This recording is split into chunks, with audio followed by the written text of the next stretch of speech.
साथियों, हमारी सरकार किसानों के कल्याण के लिए, खासकर छोटे किसानों के कल्याण के लिए देश के कृषि जगत के हित में, देश के हित में, गांव गरीब के उज्जवल भविष्य के लिए पूरी सत्यनिष्ठा से, किसानों के प्रति पूर्ण समर्पण भाव से,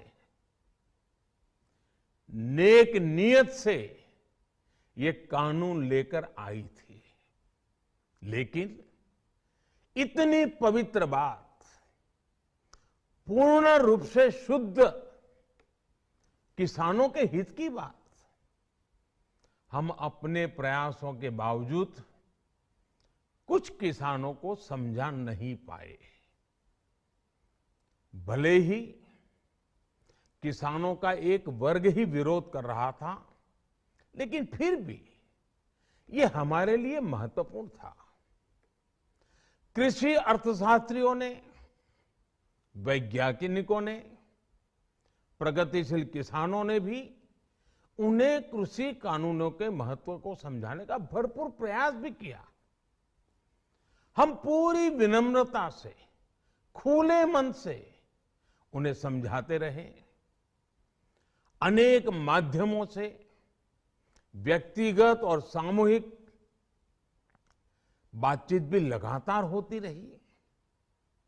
हमने किसानों की बातों को, उनके तर्क को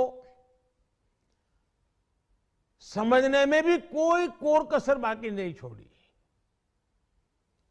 कानून के जिन प्रावधानों पर उन्हें ऐतराज था, सरकार उन्हें बदलने के लिए भी तैयार हो गई। 2 साल तक हमने इन कानूनों को सस्पेंड करने का भी प्रस्ताव दिया। इसी दौरान ये विषय माननीय सर्वोच्च न्यायालय के पास भी चला गया।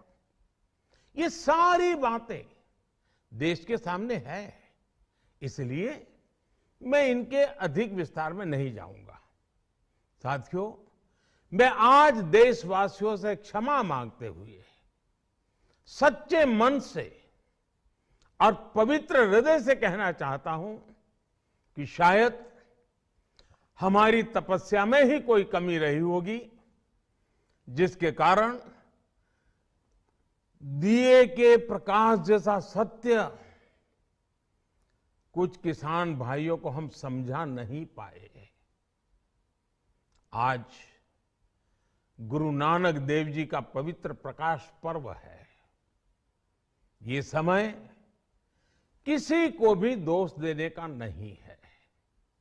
आज मैं आपको, पूरे देश को ये बताने आया हूं कि हमने 3 कृषि कानूनों को वापस लेने का, रिपील करने का निर्णय लिया है।